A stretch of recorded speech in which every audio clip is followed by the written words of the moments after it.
to catch up with us. Thank you very much. Good afternoon, ladies and gentlemen. We are about to continue with the conference program of the first Intercontinental Wind Power in Istanbul. You all will realize it's a little warmer in here than it normally would be.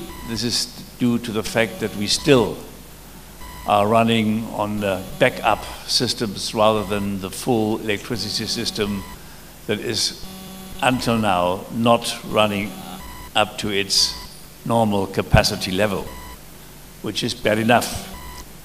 But we are here to improve that system, and in any which way we can. And we are here to improve relations between countries that are about to improve their respective systems. So allow me to welcome this afternoon's panel with its distinguished speakers, as we have from the very left, Mr. Hakan Dinçürek, the Minister of Environment and Natural Resources of the Turkish Republic of Northern Cyprus. Very welcome. And next to him, we have Dr. Ibrahim Saif, the Minister of Energy and Natural Resources from Jordan. And joining us on this panel from the Turkish side is our good friend and the conference chairman and former Vice Minister Murat Berçan. Thank you very much.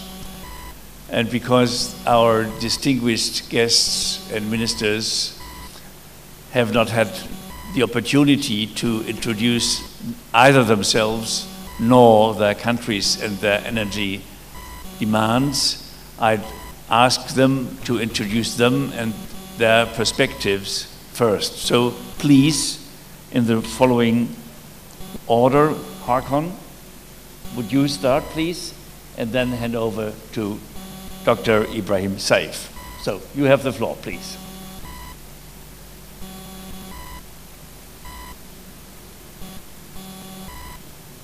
If you want to, you can, wherever you feel most comfortable.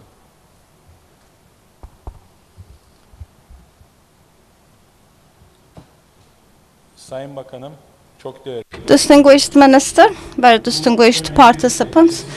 Actually, I'm more than happy to be a part of this very important event. I first of all would like to start my talk in this manner. Actually from the Turkish Republic of Northern Cyprus, and also I'm just conveying you the best also wishes of my people as well.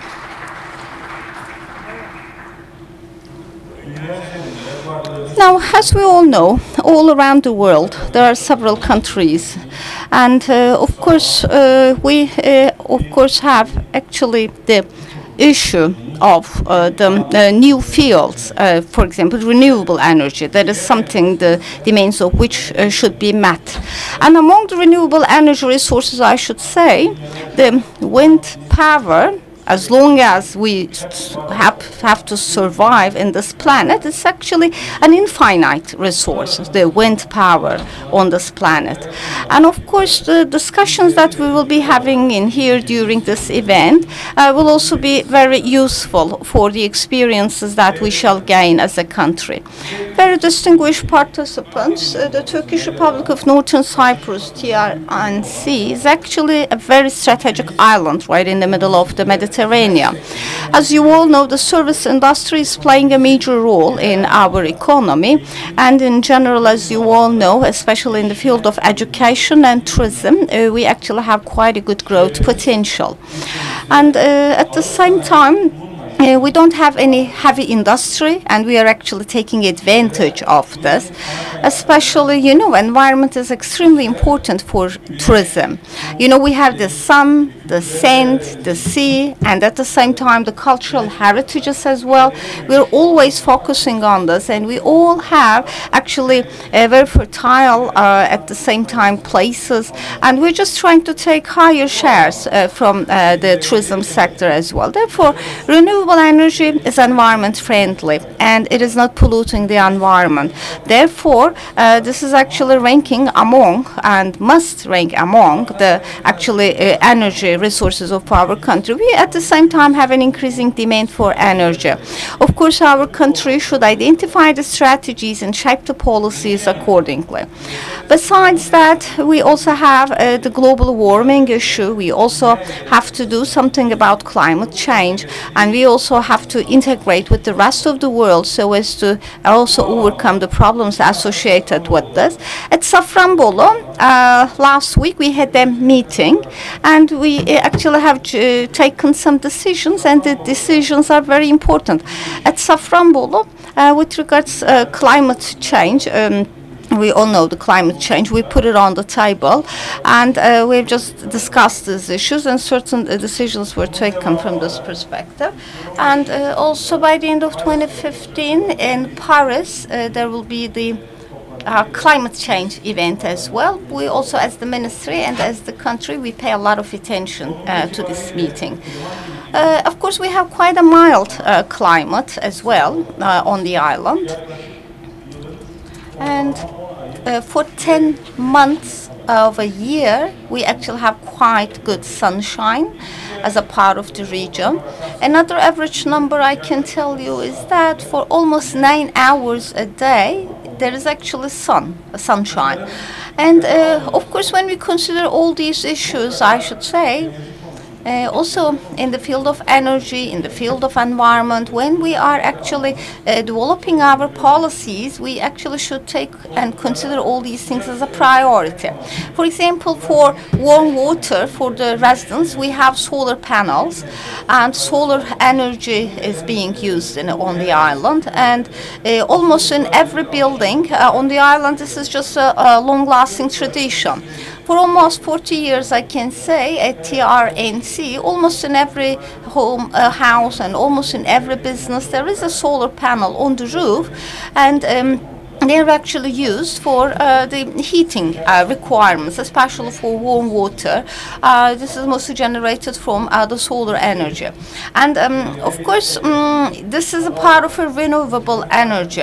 Actually, we're an island, and as an island, we're attaching great importance to renewable energy, and this is also an indication for wind power as well, because we pay attention to the renewables, and of course for wind power we don't have that much experience.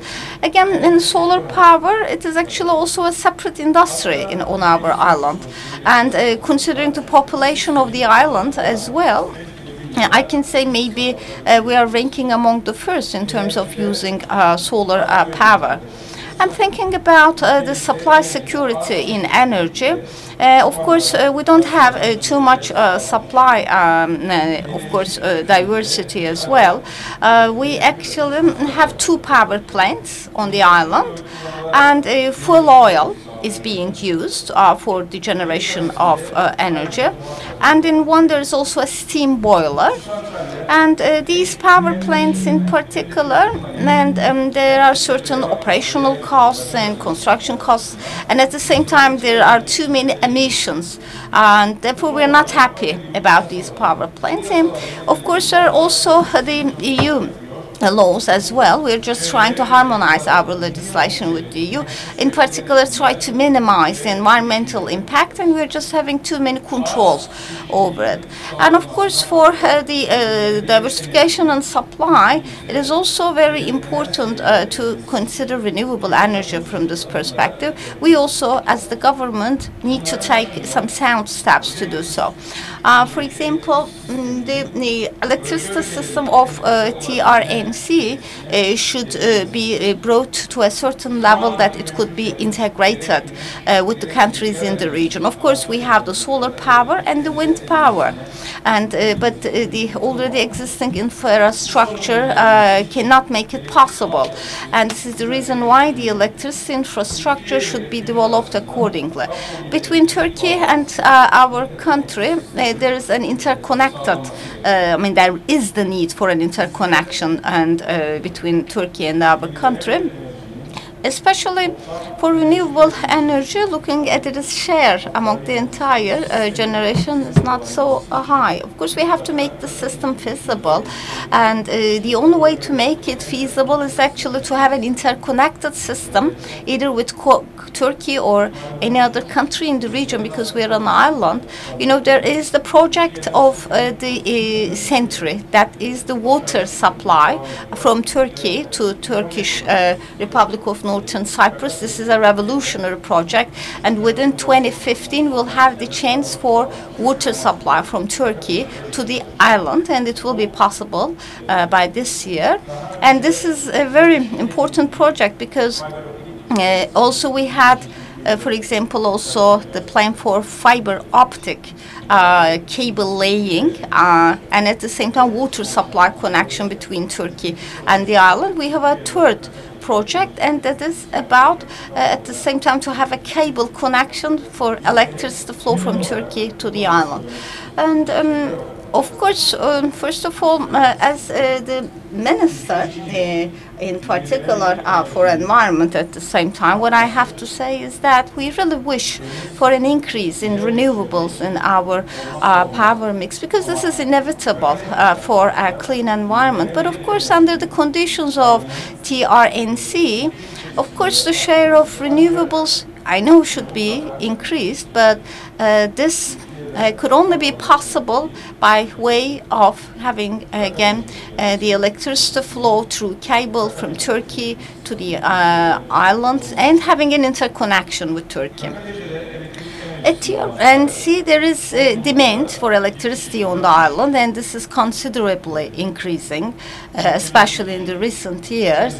And there is, of course, increase in energy demand is mostly with a 6% of an increase in average. But 10 years ago, you know, there was the Annan plan. And also in the successive years, this actually energy demand increased up to 16-17%. And of course, this is quite a major increase, I should say.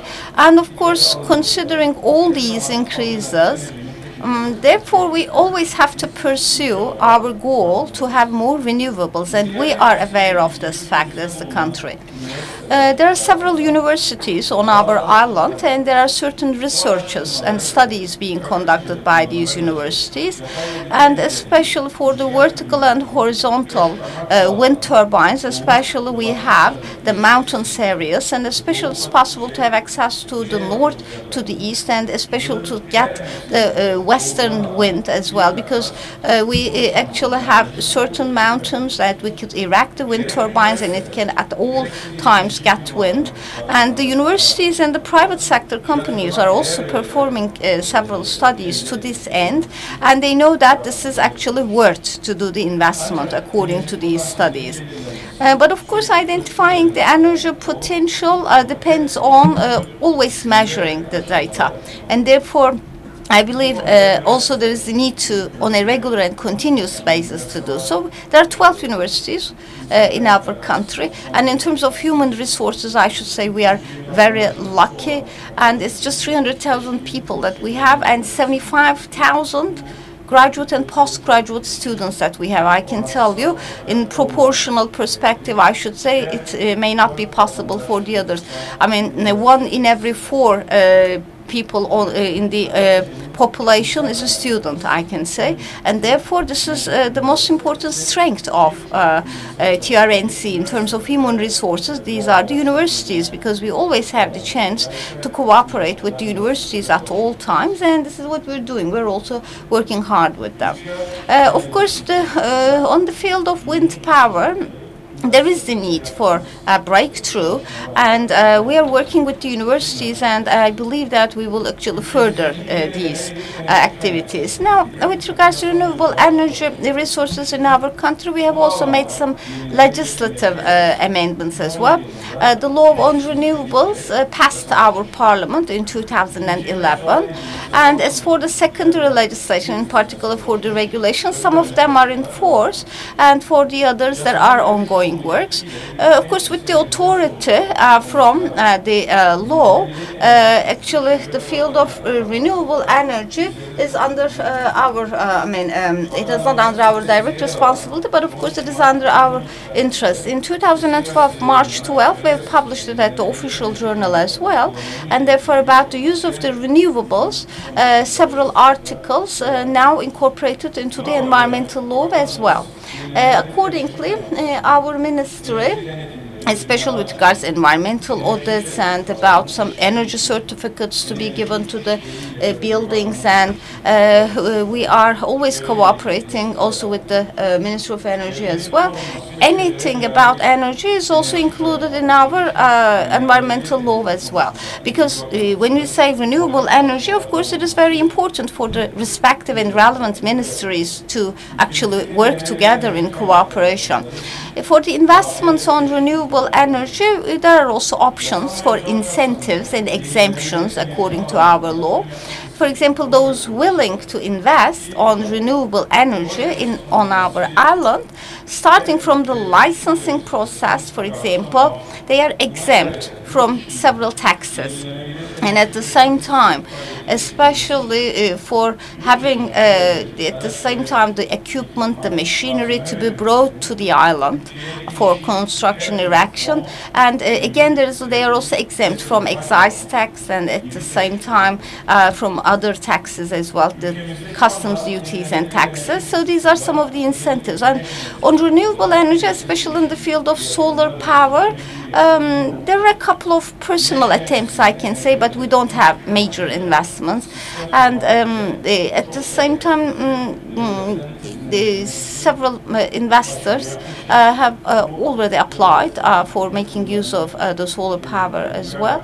And there is at the same time an agency that is considering the state investments, and they are being assessed. But of course, her country, and as we all know, we have very restricted land on the island, and therefore in the long run, I should say, I believe may not be so advantageous maybe for the short term, but of course for wind power, however, this time there is no need for extensive lands.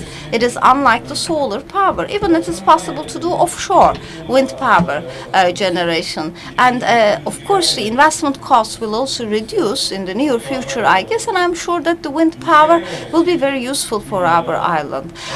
Wind power, as you all know, it is actually an infinite resource as long as we survive on this planet. And thinking about the solar energy in particular, it is important actually also with some technological advancements to have some cost-effective technologies and solutions as well. And the use of renewable energy resources, and at the same time while generating, of course, the energy, there are carbon dioxide, carbon monoxide emissions, the NOx, and at the same time heavy particles, heavy metal particles, they also will be reduced up to 2020. And I'm sure that the wind power equipment will be around the euros, and we even have to plan in advance for this, in my opinion, and because this is the only way, and so wind power actually has the potential to be the power of the future, and TRNC also should take actions accordingly. Of course, we have limited opportunities, but I know that both for the use of wind power and the other renewables, we actually continue our activities to make it further. Of course, in the field of renewable energy, we can only do it in cooperation with you, our friend countries, and thank you very much for your attention. Thank you very much. We will have the chance to ask you some questions and further debate the situation and what can be done to improve your energy supply. Thank you very much indeed. Now I'd like our friend from Jordan, the Minister for Energy and Natural Resources, Dr. Haif, to give his analysis of the situation and his perspective. Please. Thank you very much.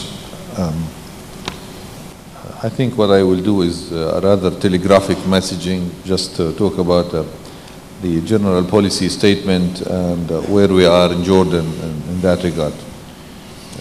Indeed, it's a great pleasure and honor to be here among this group, and I wish all the success for the Intercontinental Congress now and for the future. I also would like to begin by extending my appreciation for the Turkish government represented by the Ministry of Energy and Natural Resources for the hospitality and so far. Also, I must extend my appreciation to now Mr. Mustafa, the Turkish Wind Energy Association, European Wind Energy Association, and the Global Wind Energy Council for their great effort and remarkable role in promoting this, let's say, this culture of wind energy. I think last night in the interventions that were made, there was a statement that nobody would or can disagree with, which is that global demand on energy is only on the rise and expanding. And more importantly is that there are solutions needed. And no more than my own country that we really look for solutions in that regard, given the fact that Jordan is a country that imports almost 95 to 97% of its energy sources. When we have wind, then we should really look for solutions. When we have both the renewable sources, this is an area where we need to work hard. Of course, for us to be able to move forward, we have to overcome some of legislations, some of the environment and the business environment, or the eco-environment that we call, in order to enable those who are willing to invest to be able to do so. And we need to coordinate this effort with all the stakeholders. And this is, I think, what we have managed to do over the past almost 3 years. And now we're hoping to see the first windmill empowered and connected to the grid, hopefully on August or next September. I think that would be a real breakthrough in terms of connectivity, as Dr. Klaus has put it in the morning, but more importantly, it would demonstrate to the public at large, to the government, to various stakeholders that yes, it's doable, and this is, yes, we can do it. In the process to do so, I must also confess that we really have some difficulties with our legislations. This is something new that is coming into the country. This requires special legislations and also requires special capacities that was not there in the government. So you would imagine that there are some skepticism regarding the issue. And there are a lot of legal issues that has to be overcome.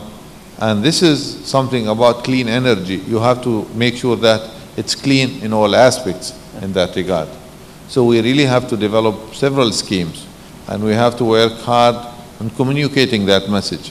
And we have to work hard on getting that this is a new trend that we are setting, but this is something that is also sustainable.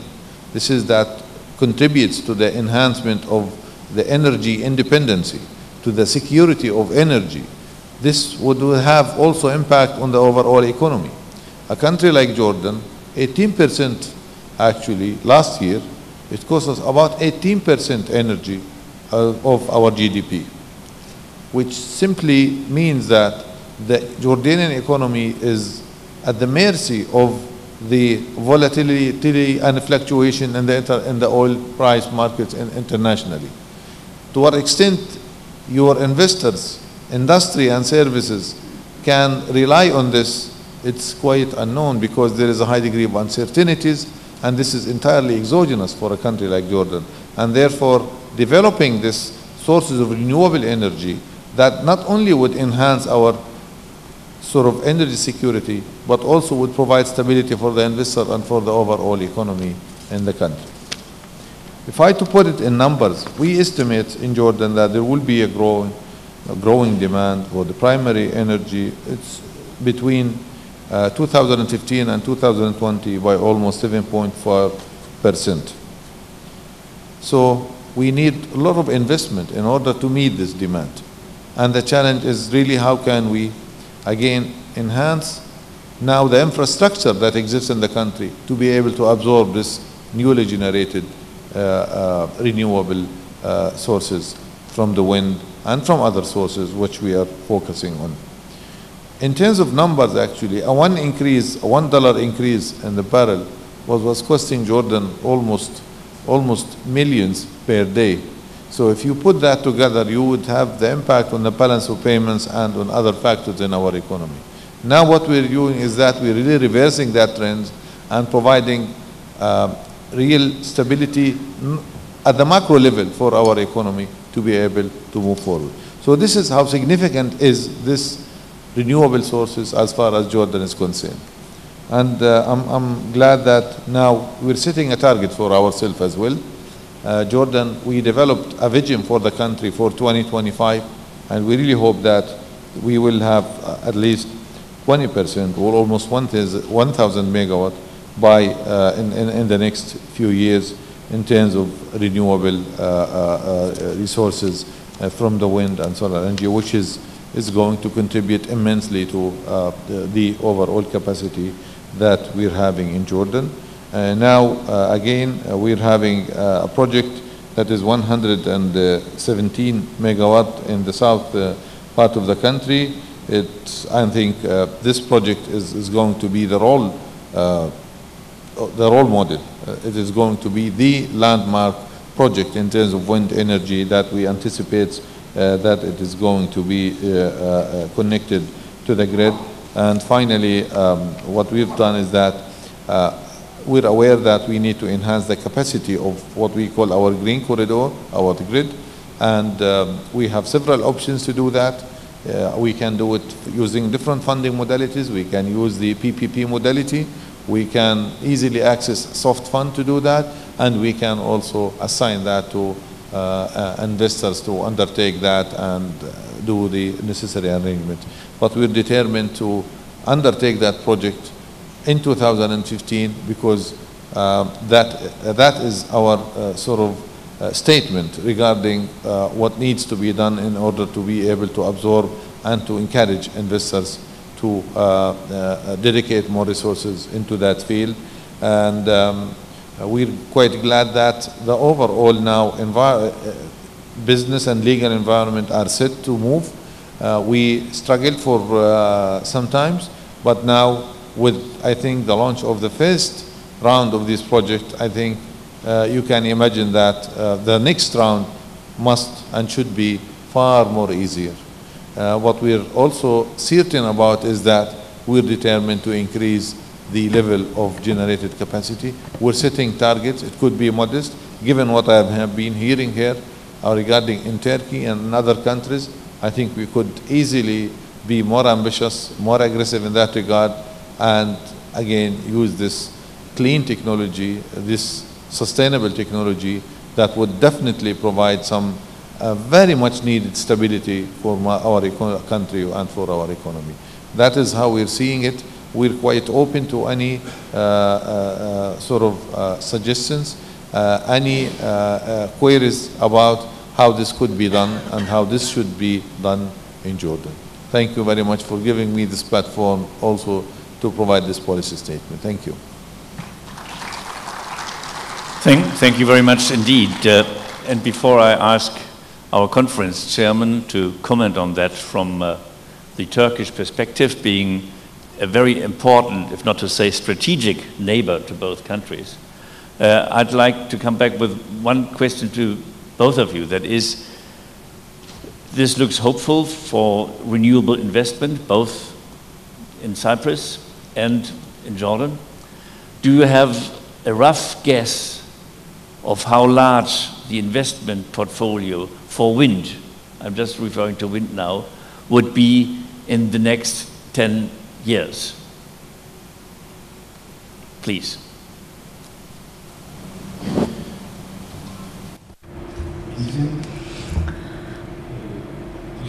Now, as the Turkish Republic of Northern Cyprus, in average, of course, our energy need is 300 megawatts. Our essential target is to have wind-based renewable energy to correspond to about 10% of this energy requirement. Speaking with a 10-year perspective, we would expect to have an increase in our energy needs. As stipulated by the European Union, there probably will be the share of 20% in total renewable energy resources.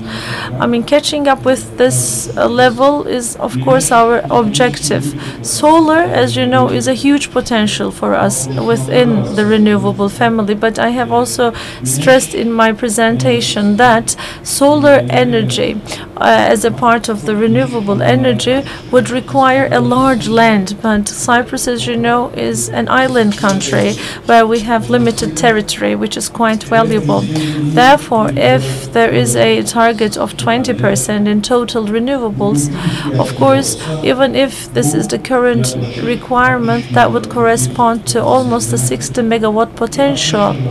Now, in this 60 megawatt potential, I think at least half may be from wind. So this would roughly make the guess.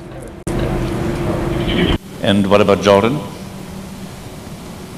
Actually,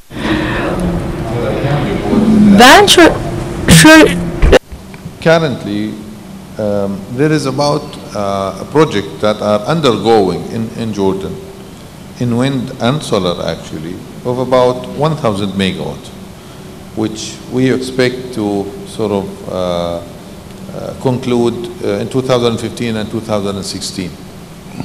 That makes roughly probably 25% of Jordan needs. Now, what we envisage that would happen actually, in terms of numbers, there are like simultaneous tracks in terms of energy and energy diversification in the country. So our expectation is that additional 20% would come from actually renewable. We might use some other thermal sources in that regard. But what I want to emphasize here is if this round is successful, and there is no reason that for not to be so, that would provide incentives actually to expand more and more in this regard actually. So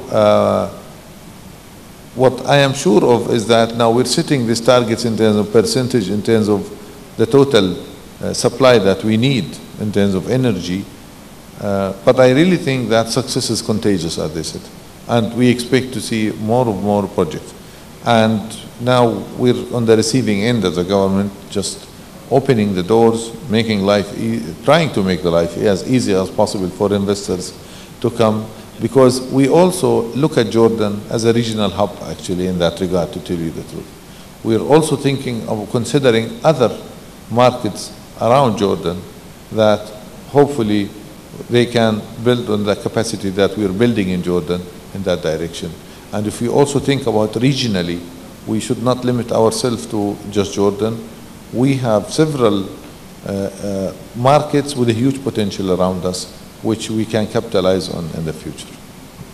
Thank you very much. That really sounds like a big bang kick-starting of the wind energy market in Jordan, which will have a very, very positive impact on the entire region, I suppose.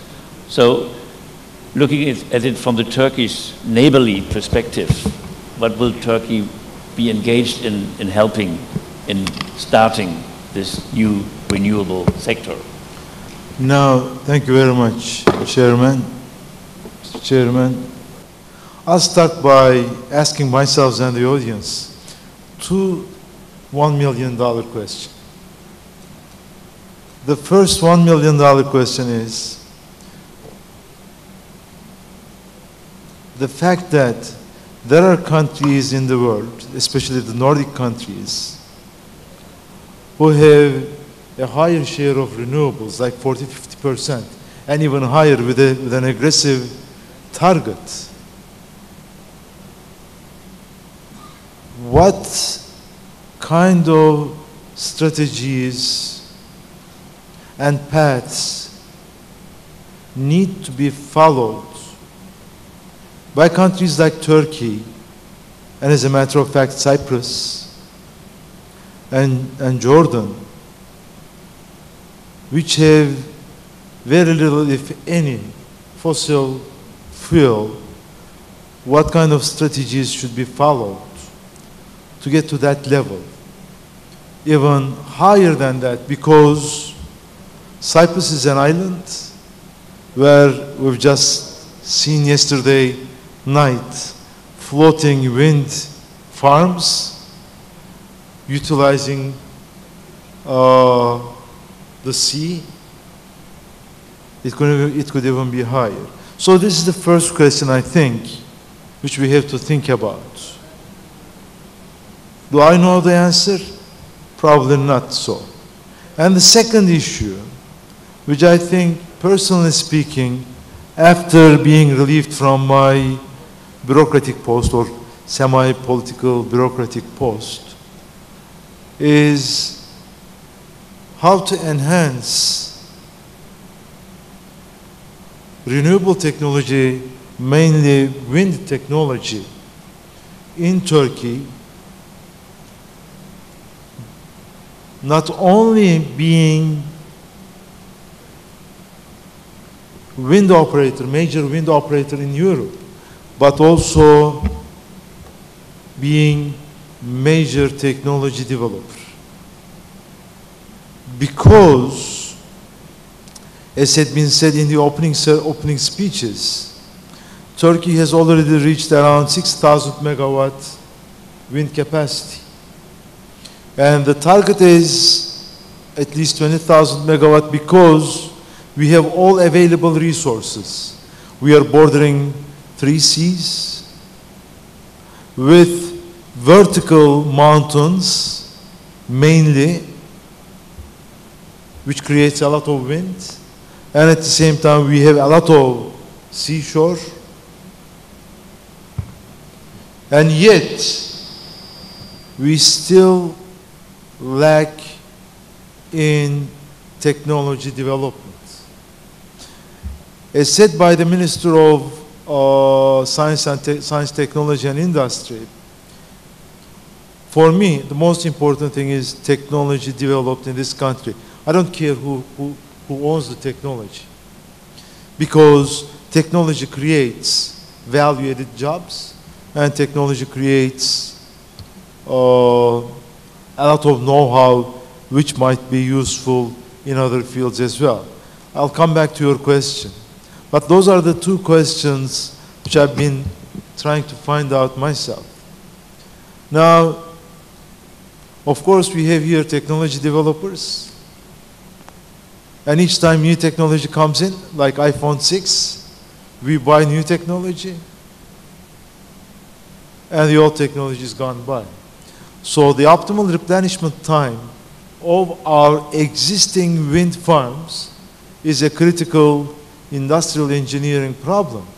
But at the same time, all these developments in technology, the strategy formation, I think should be one of the most important tasks of Turkish, I would say, National Science Foundation and the Ministry of Energy. Now, coming back to your question,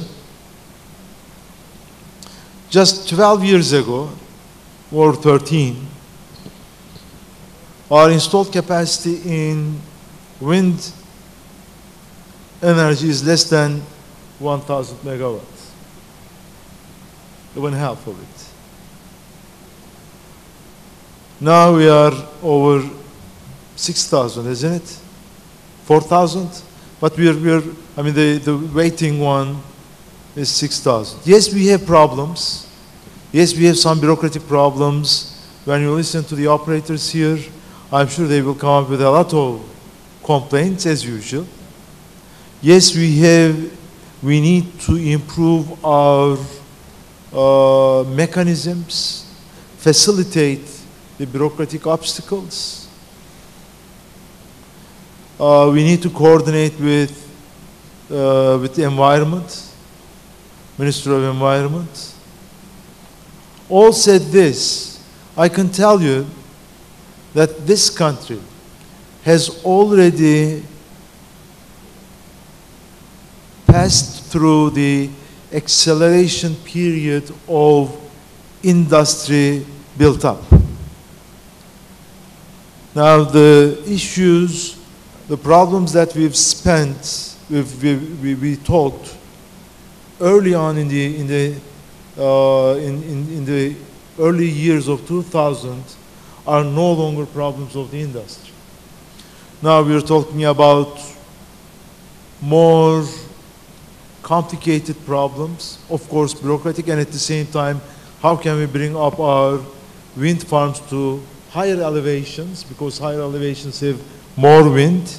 Turkey is mostly mountainous, and only then we will reach over 20,000 megawatts.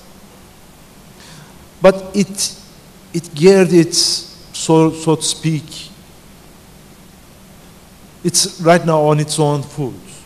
Now, our advantage as the country is that we got into this wind technology later than Europe. This brought some advantage to the country because we didn't fall into the trap of European countries while they installed first wind farms. For instance, we didn't provide a lot of incentives which could have made our industry less competitive. But now, I think our main problem, apart from daily problems of operators, producers, local content and that sort of things, our main problem is how to be built up from now on the know-how and the knowledge of wind technology. That's one of our problems. How to build up this know-how and enhance the technology by ourselves.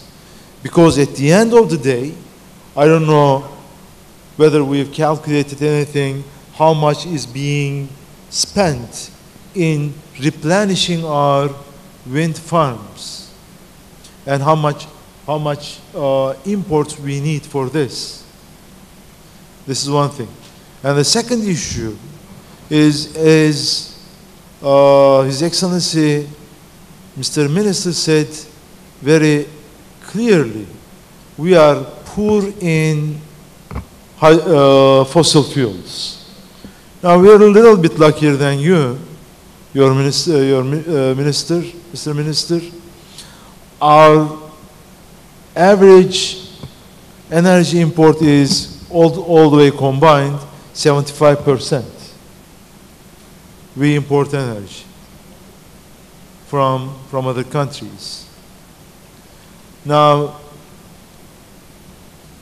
we are rich in hydropower, not necessarily we are rich in water resources, but because of different elevations, we are rich in hydropower capacity, which I think we utilize better than sun and wind capacities. But we need to develop better strategies to improve, to increase our renewable capacity, mainly wind capacity. We have the strategy going on. We have, of course, all the incentives, local content, feed-in tariff, all these going on. So this issue is, I think, something which we need to sit down together, both with the industry operators and the ministry, to better our wind strategy. And our target has to be not less than 40–50%. What's the difference between Nordic countries and Turkey that make these countries better utilize their renewable capacity than us? So that's the question, I think, worth $1 million. By the way, I don't have $1 million that I can give you. Now, the second issue, which I think is important for Turkey and Turkish energy sector, is how to help, to answer your question, how to coordinate with other countries, with African countries, with neighboring countries, to coordinate with them and help them solve their energy problems. Now, the good thing about renewables is that you can solve local problems locally, rather than having a huge, big, fossil plant, whether it be natural or fuel, and distributing it entirely to the entire country. You might solve problems locally, whether it be, wind or solar. So it is as far as I am concerned, it's still the case. It was the case when I was a Deputy Minister of Energy. One of our tasks given by the government is to coordinate more with our neighbors and African countries to improve their energy capacity, help them improve their energy capacity. I hope that this will continue as such. It's mainly because we are a transient country. It's mainly because we have our own ambitions. And of course, together working with international communities, we want to do it. Our Ministry of Energy is building up its knowledge capacity in terms of providing more knowledge to less fortunate countries, and also we are facilitating, to the best of our capability, our investors to go to those countries and to invest in energy. Because without energy, and we all, especially the country, we all fell from the roof. Without energy, you cannot facilitate economy. Now, this is absolute importance. There are two absolute importance of healthy economy, maybe three: transportation, energy, and the third one is know-how. Now, building know-how is important, and which we need to do more in Turkey as well. Now, I think I should stop here.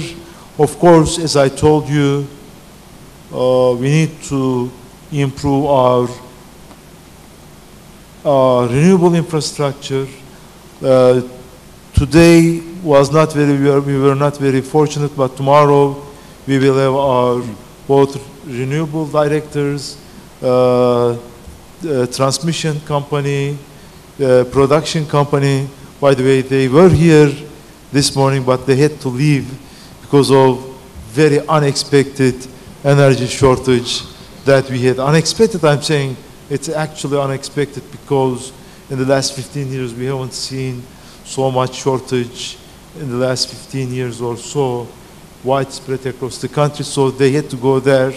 So they will come here tomorrow and they will participate in the panels, and they will give you all the technical details, what we are doing in terms of implementing the wind energy in the country. Thank you very much indeed. Now, going back to the situation in Jordan and Cyprus, what would you be expecting is the message or the assistance Turkey can give you? And I add 3 dimensions here. Is it the planning? Is it the finance? or is it the grid issue? So if you could highlight that, please.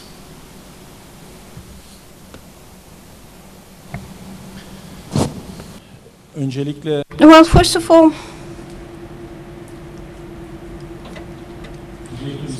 as the Turkish Republic of Northern Cyprus is a separate independent country, actually we just feel more lucky than any other country in the world, I should say. The reason for saying is that actually we have Turkey that is supporting us at all times, right behind us.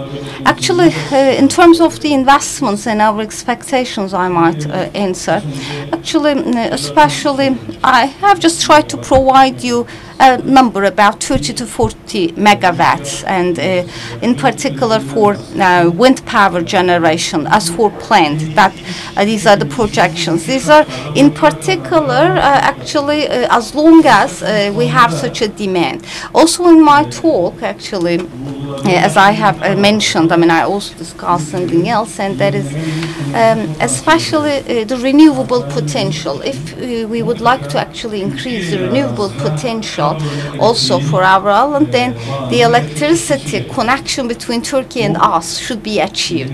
This, in my opinion, I should say, is extremely important. This also will increase the portion of the renewable energy. I also a little bit highlighted in my talk the investors from Turkey. They're also coming and talking to us, and especially all among the mountains, they are doing some measurement. They are actually doing some work as the investors, and according to their own data, 2,000 megawatt potential could be possible, according to what they are saying. And at the same time, they also will actually develop an interconnection system, and this also will be possible, and this will be both in bidirectional. I mean, for example, if there's any energy demand in TRNC, then the supply will be coming from the Turkish market, or with renewable energy, there will be actually a generation from the wind power, and the excess capacity will be giving back to Turkey. This is the thing that we have in our mind. Of course, there's a need for scientific assistance from this perspective. I mean, of course, by working with our counterparts in Turkey, to what extent this is going to be implemented, to what extent they are feasible, especially from the perspective of the economy, whether this is reasonable or not. Of course, we have to just sit around the table and discuss on this. First, this cable connection, if it is going to be feasible, because this is what we believe to be inevitable. And the second thing is that to what extent the data that we calculated is actually correct. And at the same time, we know that there's a huge potential. And at TRNC, we probably have a potential that is excessive than we need. Therefore, it might be possible actually to generate more power. And so it also will be possible to sell the energy that we generate back to Turkey. Of course, with common mind, I believe, with common sense, we actually have to continue to cooperate, especially on the scientific basis with Turkey. And to the extent possible, I guess, we actually will have the chance to actually generate wind power. These are our goals, I should say. And of course, what we expect from Turkey is, in particular, this I would say, and actually to take some sound steps, concrete steps from this perspective. I think this would be the most important thing, and especially the investors are willing to do the investment without too much financial contribution from us, because from the financial side we already make them exempt from direct taxes, and therefore I would say we're lucky from this perspective, I can say, with a good planning, with a good cooperation, with the proper methods, I guess. We actually have to implement it in the shortest extent possible, in my opinion. Describe a rather special setup in that you are kind of the offshore outlet of Turkey for wind energy, offshore on an island on the one hand, and the other hand you help to diversify and thereby enhance the security of supply situation. So going to Jordan, which is a different setup, you're not on an island, you're surrounded by neighbors, you don't have any fossil resources. So is there a perspective for Turkish direct investment that you see? And what is about the grid and the potential of finance? Actually, there is something. Well, Jordan, if you think about it as a landlocked, it's a closed system then. But since 2008, there was that regional project that envisaged at that time to connect 8 countries together. And that is Jordan, Syria, Iraq, Lebanon, Egypt, Palestine, and Turkey. Yeah. And that was a real project, and there was some arrangement in that direction as to how really then you can connect and start doing trading with what was classified as non-tradable at some point. Yeah. And there has been some progress, but I must also admit that over the past 2-3 years with the incidents in the region, which simply, we used to provide electricity, by the way, to the southern part of Syria. And the idea was Lebanon is a country in dire need and they really wanted to connect with Syria. Also, Turkey could have sort of built some stations on the border to connect Syria and Turkey. Yeah. And this is a very viable project. It's a very much an infrastructural project that could really be foreseen. And then we're talking about shortage in Turkey today. Yeah. For whatever reasons. That simply means that there is an excess capacity elsewhere in the region that could be utilized if we have both the legal and the infrastructure set right. And maybe what is happening with this growing demand, with these countries going more and more into industrialization, with also more sophisticated demand. This morning, someone was comparing the per capita kilowatt for consumers in Turkey, in Jordan, and in Europe.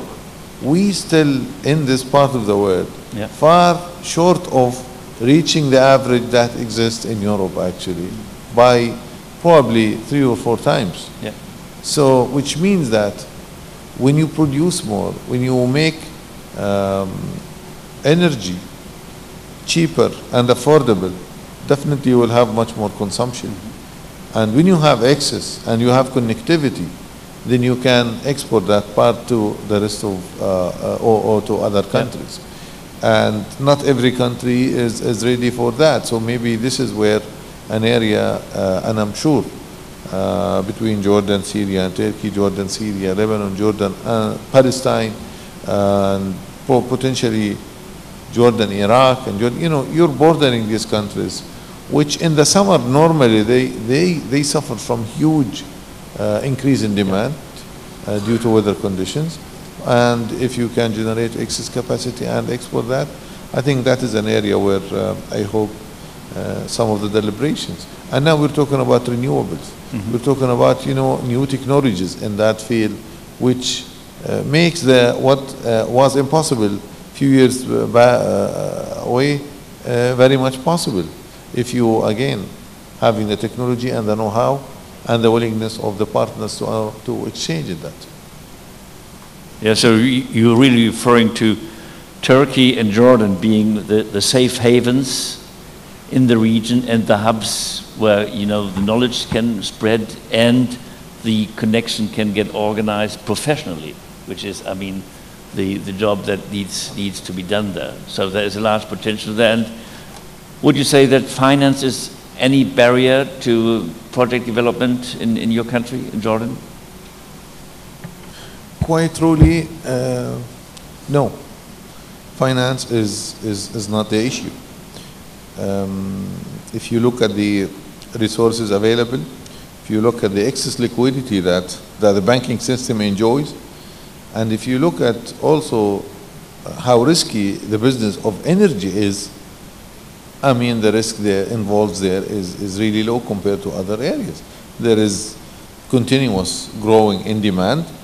You're using this cutting edge technology to produce in the renewable or other areas. So actually, quite frankly, that's why whenever government has a purchasing power agreement with any suppliers, they secure funding very easily, to tell you the truth. And the fund is there, and investors are willing to put resources in there as well. Thank you very much. I think this is a very, very important point. And you asked the $1 million question as well.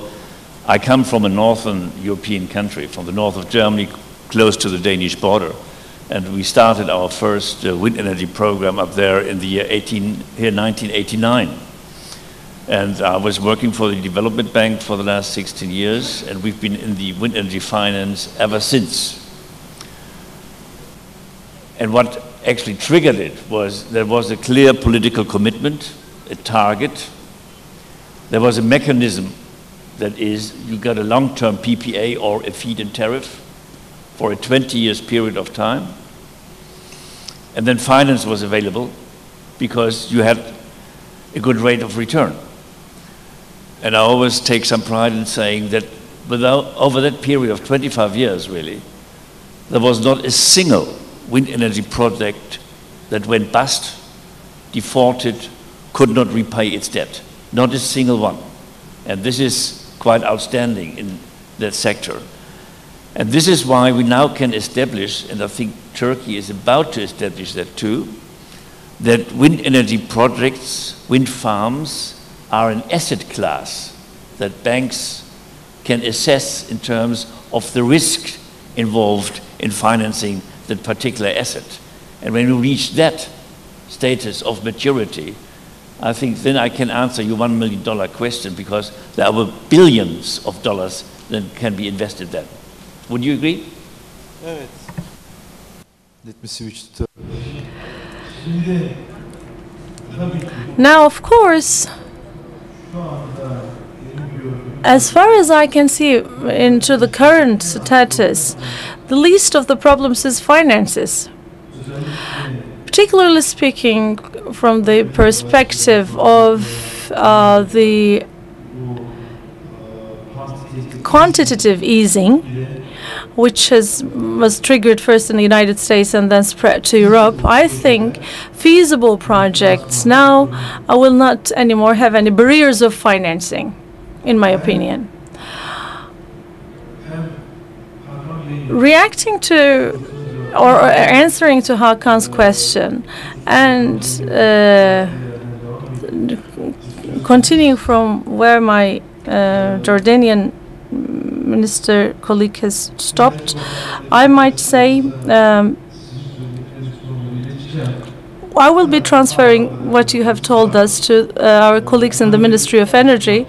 Probably we need to take a look into what's been told, but to my knowledge, maybe I can say that, especially for the underground cable electricity transmission, there are still severe problems in terms of cost. To my knowledge, as far as I know, it was by a factor of 8 when I was the deputy minister, as for the cost attached to it. But particularly speaking, I mean, Turkey and Cyprus, these kind of investments are rather strategic, not considered from the perspective of cost only. Therefore, I'm sure that my colleagues are looking into the projects from that perspective. But essentially, speaking about the issues, or not rather issues, let me put it in another way. One of the problems that we might be having in Turkey is particularly in the high altitude zones, and there is the difficulty of installing wind farms in high altitude zones. It's not by itself about the wind farms, but it's about installing the transmission lines to the high altitude zones. For instance, in Turkey, there are very high altitude mountains where we have really abundance of wind. But so as to transfer that energy or electricity that you're generating there, you need to make really a huge investment, because you need to install high voltage transmission lines. Speaking of whether these are economically feasible or not, we need to really make a detailed feasibility study. But I'm sure that into the future we will have the chance of making use of the high altitude wind. My personal opinion, on the other hand, for Cyprus is, in addition to solar, offshore wind may be a very good solution. And today I have seen a video of a floating offshore wind farm. It was just a video of 2-3 minutes. I don't remember which company it was, but that might be perfect for Cyprus.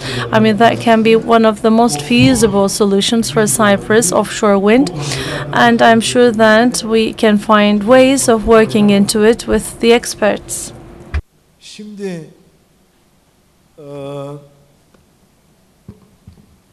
Now, in that direction, bu arada da hava atmış oluyorum. Interconnector is the most important issue. As Mr. Minister has rightfully stated. And interconnecting all the countries is probably the idealistic case. When I was new to the deputy ministership, in such conferences I was telling to audience that one day, I will sit on my computer and I will buy my electricity from Germany, E.ON, or let's say from France, because it's cheaper, and every morning I will select my producer, my provider, electricity provider, by comparing the prices. Will that time come? Surely it will come. When? I don't know when. My grandchildren might see it, but I'm telling this is the reason I said this is because we still have connected problem, and mostly it is political rather than technical. Interconnecting countries, grids of different countries is a major political problem. Yes, Ömer Faruk said last night that wind doesn't need passports. Wind energy doesn't need passport. But transmitting that requires passports. Turkey has subscribed to ENTSO-E, which is the interconnector system of Europe, with a limited capacity. We need to increase that capacity. I fully agree with Mr. Minister that we have to have similar interconnector system in our southern and eastern border. We have a limited capacity with Georgia, because Georgia has a lot of hydropower capacity. But despite all the attempts,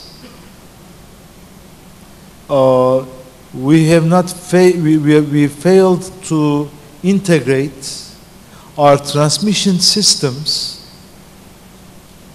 in countries like Syria, Jordan, Iraq, Iran, some Iran, yes. But in the southern part of the countries, we failed this. So that is more political than everything else. So, what can I say? I really wish that we have a very stable And the main obstacle there is Iraq and Syria, as a matter of fact, due to recent political turmoils and events taking place in those countries. I really hope and pray to God that we will reach, that they will have stable governments, stable systems, just like Jordan, Turkey, so that we interconnect them. I give you a typical example that also strikes me most. Iraq, as you all know, is very rich in oil production, cheap and rich. You know, they have what they call flare gas. In other words, in order to produce oil, they have to fire gas, they have to burn gas to get the oil. 50 million cubic meters. And it's huge amount. And it goes off. And that is not being utilized. Of course, our topic here is not the natural gas, but all these potential energies can be utilized to reduce energy burden on countries like Turkey, Jordan, and elsewhere. In terms of interconnecting, political stability is utmost importance. Now, compare that, for instance, with Europe. You know, Europe is much more stable in terms of politically, and even you don't have government. For instance, in Belgium for more than 2 years. Can you imagine what happens that in Turkey? I mean, stability is that important. But in Belgium, for instance, I remember there was no government, acting government, for more than 2 years. And no one noticed, except the politicians like us. No one really noticed. And they had social, I would say, tension between different ethnic groups, like Flamans and Wallons. But life is as business as usual, life is as usual. So in order to develop integrated energy projects, the first and foremost important thing is political stability. One other issue which I think is very important to our colleagues, if you want to speed up wind projects, if you want to speed up renewable projects, you have to have a very well established legal framework for the renewables. It's only after we passed renewable law, tell me, Mustafa, when was it? Renewable law. It's only after 2005 when we passed renewable bill in the country, we started to attract investors, many investors, as we've seen here in this audience. So the first one is political stability. The second issue is legal framework, and of course comes with economic stability. Thank you. Thank you very much indeed. And you refer to the interconnectivity level. Going back to the European Union, I mean, the European Union has been around for quite some while, and there is still no energy union there, and the interconnectivity level is 20%. So this is because of policies, and this is because of the old monopolies that were dominating the markets. And until unbundling came on and you had the business concept and business plans for, on the one hand, independent power producers, and on the other hand, grid operators who were doing their job properly, you started talking about interconnectivity. And now we talk about NCOE and the beautiful job they're doing now, but this is a very recent development. This is why I think this region, and Turkey in particular, being the bridge between the continents, has such a large responsibility to tell its neighbors that interconnectivity in terms of electricity is far more important than interconnectivity in terms of gas and oil.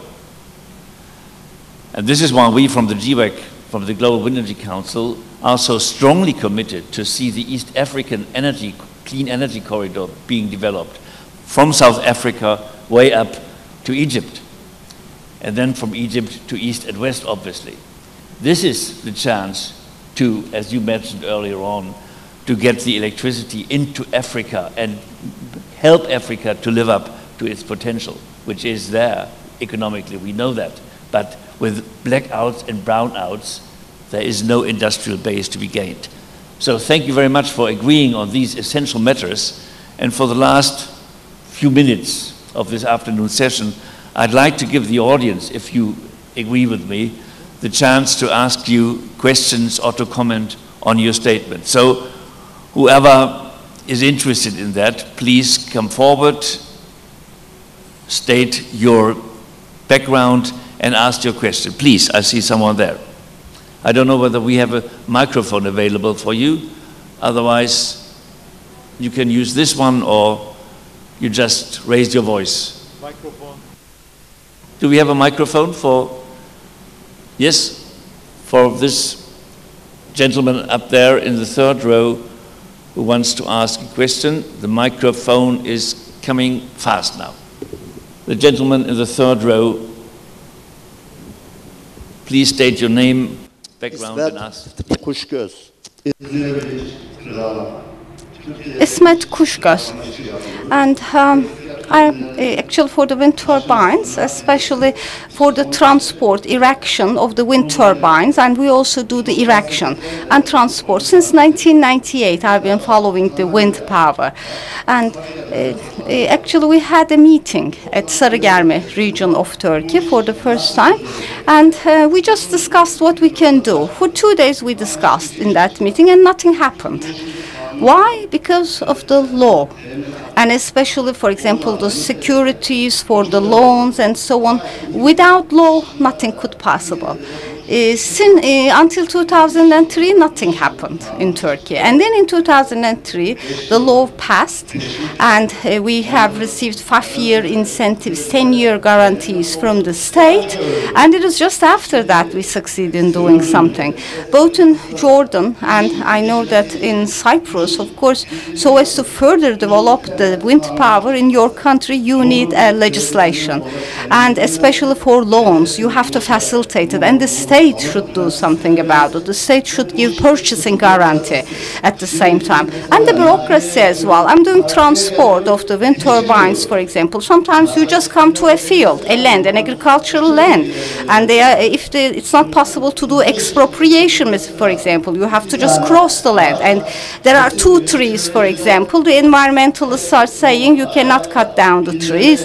And thousands of, we have coal power plants all around the world. No one is saying anything, but just to cut down 2 trees for my truck to lorry to go down, people are just making a chaos. I think it is also important so as to raise the awareness in Turkey on this issue.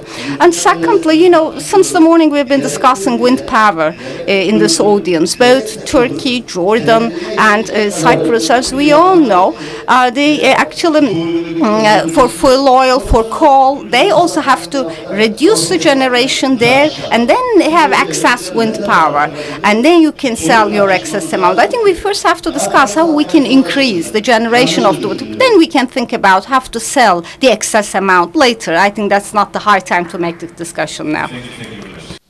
Would you like to comment? Evet, yanlış. I think you're wrong in what you're saying, and the reason is that now, of course, you're a merchant, you're a businessman, I should say. And of course, for the electricity that you generate, if you can sell it outside at a higher price, of course you can sell it outside at a higher price. For the time being in Turkey, we actually have excess supply because we have the potential and the redundant supply. And commercially, for example, if as a producer, if you believe that it is much better for me to sell it abroad, then you can do it, and people are doing this in a sense, I should say, because this business is actually something very interesting. It recognizes no borders, I should say. For example, I know it. We import energy, at the same time we export energy. This is normal. I mean, in terms of your mentioning about the environment, the answer to this question is unknown. Nobody knows the answer to this.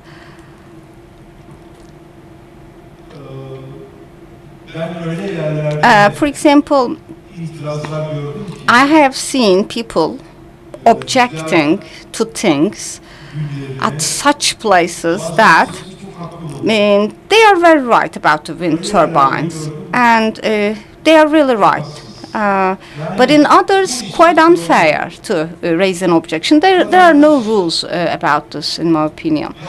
You know, the citizens, the people are right, I mean, from their own perspective. I mean, his land, his agricultural field may not let you, your truck, lorry, to cross his or her field. And maybe with a very simple example, I would say, for example, the telephone, the landline poles. I mean, maybe just as an analogy, just think about, for example, having a base station of a mobile operator. You would never want to have anything like this, right, next to your home. And think about the people living close to the wind turbines. You also have to understand them. I'm not saying they are right, but you have to understand them. I mean, it is not an issue that can be solved easily. I mean, trust me, we've been through this a lot in the past. And when you listen to one person, you're saying you are right. When listening to the other, you're saying you are right. I think in a sense, it is mainly about mutual agreement. This is where we are, in my opinion, because it's very difficult to put it in a legislation, in my opinion. Thank you for answering that. And it is an experience that I've made too, in terms of whatever energy project was there, a high voltage line, a power station, a conventional one, a wind turbine, a gas pipeline, whatever. There was some local objection there. This is the not in my backyard effect, or as some Americans put it, the banana effect, which means build absolutely nothing anywhere near anybody. And you can't overcome that, maybe by saying that there is an equal share of the burden, and in some cases by inviting locals to co-invest into a project. When they then see a wind turbine's blades turning, they love it, because they know that each turn of the rotor blades is money for them. So that sweetens that debate sometimes. It's not the answer in all cases, but sometimes it certainly is. Any other questions or comments from the floor now? Yes, please, the gentleman to the left here. Thank you. Please state your name and then ask your question. Arno van Winkelen, Fraunhofer Institute for Wind Energy in Germany. I have a question for both ministers from Jordan and from Northern Cyprus. Northern Cyprus is talking about, I hope I'm not offending, building a cable to Turkey, but your nearest neighbor is of course Southern Cyprus. I'm not sure how the cooperation is nowadays, but that would be one thing. And for Jordan, yes, your road to the north is kind of blocked, but for instance, to a connection with a country with a large population like Egypt could still be feasible. So I'd like to hear your opinions on that. Thank you. Yeah. Its neighbor on the island is one part and the other part. Öncelikle Well, first of all, thank you very much for this question. Actually, with Southern Cyprus, we already have an interconnected system, but it is not working now. It's not operational now. It's closed. At the south, in Southern Cyprus, I cannot remember the exact timing, but 3 or 5 years ago there occurred an explosion, a major explosion, and all their electricity generating power plants closed down, and there actually left no method at that time except for getting electricity from the north. No option, no other option at that time. And we actually had the power plants in northern side, and we increased our capacity, and we provided electricity to Southern Cyprus, and for a very long period of time. Now, in internal politics at TRNC, people, for example, even there are some rhetoric saying that it is much better, for example, to stay without electricity rather than getting it there. If I'm not mistaken, it was over 6 months, almost for a year, from TRNC, we provided electricity to Southern Cyprus through the interconnection system. Actually, distinguished representative from Turkey at the same time stated business is something pretty strange. I mean, it does not actually follow any rule, and actually I also mentioned about common sense and common mind. It is possible that common sense is everywhere, and at Cyprus, before electricity, of course, what we wish for is to have actually a joint life. We are now discussing about sharing the future of our next generation, and I'm sure that once we figure it out, we also will share electricity, water, and all the others. Thank you. Now I'd ask our minister from Jordan if he wants to make a last statement. The question again, please. The interconnection to neighbors, to neighboring states. Egypt. We're connected with Egypt, and actually it is working with the Egyptian side in terms of the electricity. Okay. Normally at the peak time when in Egypt, we provide them with whatever we can supply in that regard. But that is, and so if we increase the capacity in the southern part of the country, definitely will be more cooperation. And we also have some cooperation in terms of the gas and the connectivity between both countries as well. Thank you very much. And we're coming to a close of this session. And before we do that and go over to the conference banquet and have a breath of fresh air in between, I want to thank our panelists for their contributions and the audience as well, and give, please, the distinguished panelists a warm round of applause. Thank you very much.